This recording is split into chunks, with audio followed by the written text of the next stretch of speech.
Assalamualaikum warahmatullahi wabarakatuh. Innal hamdalillah nahmaduhu nasta'in wa nastaghfiruh wa na'udzu billahi min syururi anfusina wa min sayyiati a'malina. May yahdihillahu fala mudhillalah wa may yudlil fala hadiyalah. Asyhadu an la ilaha illallah wahdahu la syarikalah wa asyhadu anna Muhammadan abduhu wa rasuluh la nabiyya ba'dah. Qala Allah Ta'ala fi kitabihil karim, a'udzubillahi minasyaitonir rajim. Bismillahirrahmanirrahim. Innahu man ya'ti rabbahu mujrima fa inna lahu jahannam la yamutu wa la yahya.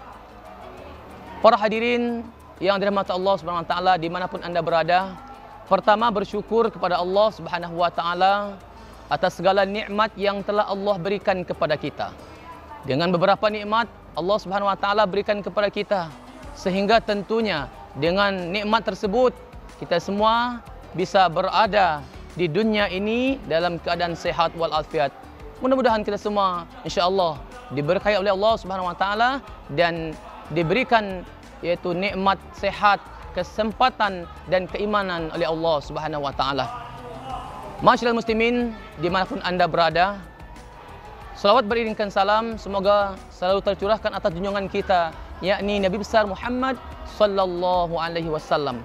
Dengan banyaknya kita berselawat, insya-Allah kita senantiasa mendapatkan syafaat atau pertolongan Nabi Muhammad sallallahu alaihi wasallam di akhirat nanti.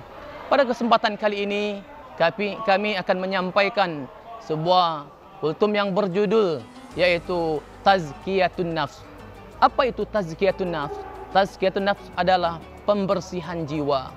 Sebagaimana firman Allah Subhanahu wa taala menyampaikan di dalam 20 Thaha ayat 74, 75 dan 76. Sangat tegas Allah Subhanahu wa taala menjelaskan di dalam ayat tersebut sebagaimana yang berbunyi, innahu may ya'ti rabbahu mujrima fa inna lahu jahannam la yamutu wa la yahya. Disampaikan dalam ayat tersebut, sungguhnya barang siapa yang datang kepada Allah di hari kiamat nanti mujrimah, dalam keadaan berdosa. Pada suatu hari ada seorang pemuda yang dia banyak sekali mempunyai dosa kepada Allah Subhanahu wa taala.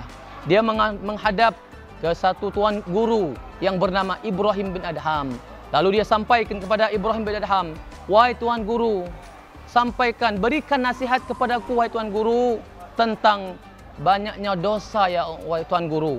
Lalu Ibrahim bin Adham menyampaikan kepada pemuda tersebut, "Silahkan engkau lakukan ya semaumu dosa, tapi ingat 5 ini."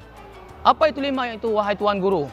Lalu Ibrahim bin Adham menyampaikan kepada pemuda tersebut, pertama, jika engkau masih ingin melakukan suatu perbuatan dosa, pertama, jangan pernah menginjak buminya Allah Subhanahu wa taala. Lalu terdiam pemuda tersebut menyesali perbuatannya. Lalu dia bertanya kembali kepada Ibrahim bin Adham, "Apa lagi wahai Tuhan guru?" Lalu Ibrahim bin Adham menyampaikan kepada pemuda tersebut, yang kedua, silahkan engkau melakukan perbuatan dosa semaumu, tapi ingat yang kedua, jangan engkau memakan hartanya, rizkinya Allah Subhanahu wa taala di bumi ini. Ketiga, silakan engkau melakukan sekehendakmu perbuatan dosa, tapi pastikan kepada malaikat Israel pencabut nyawa ketika pastikan pengunduran diri tidak ya mencabut nyawa kalian pada hari itu.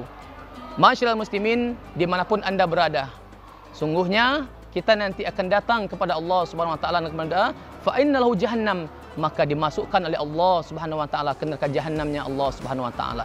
La yamutu, mereka tidak mati. Mereka disiksa terus, setiap saatnya disiksa terus. Wala yahya, dan tidak dikembalikan oleh Allah Subhanahu wa taala ke dunianya Allah Subhanahu wa taala. Lalu Allah Subhanahu wa taala melanjutkan ayat berikutnya, wa may ya'tihi mu'minan qad 'amilas shalihan. Barang siapa yang datang kepada Allah dalam keadaan beramal soleh, wa 'amilus shalihat, beriman dan beramal soleh, fa ulaika lahumud darajatul ula, maka Allah Subhanahu wa taala memberikan derajat yang tinggi kepada orang tersebut yang beriman dan bertakwa kepada Allah Subhanahu wa taala. Lalu Allah Subhanahu wa taala melanjutkan dalam ayat yang 76-nya, Jannatu adnin tajri min tahtihal anhar. Mereka diberikan surga Aden yang di bawahnya jannatin tajri min tahtihal anhar, di bawahnya mengalir sungai yang begitu indah. Khalidina fiha, mereka kekal di dalamnya. Wa dzalika jazaa'u man tazakka. Inilah balasan bagi orang yang senantiasa apa? Senantiasa membersihkan dirinya ke hadapan Allah Subhanahu wa taala. Lalu Allah Subhanahu wa taala melanjutkan di dalam surat Al-Bayyinah ayat 8. Jazaa'uhum 'inda rabbihim jannatu adnin tajri min tahtihal anhar khalidina fiha abada. Kalau di dalam surat 20 Thaha tersebut hanya disampaikan kita memasuki surga hanya di dalamnya, tetapi Allah kuatkan kembali di dalam surat Al-Bayyinah ayat 8, kita memasuki surga selama-lamanya. Lalu Allah Subhanahu wa taala melanjutkan di dalam surah Asy-Syam, qad aflaha man zakkaha. Sungguh beruntunglah orang yang senantiasa membersihkan jiwanya, wa qad khaba man dassaha, dan merugilah orang yang senantiasa mengotori hatinya. Ma'asyiral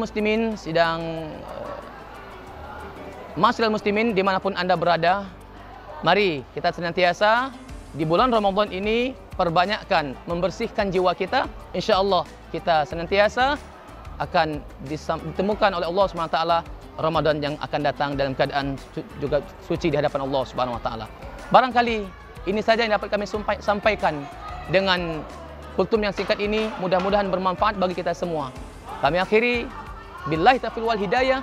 Wassalamualaikum warahmatullahi wabarakatuh.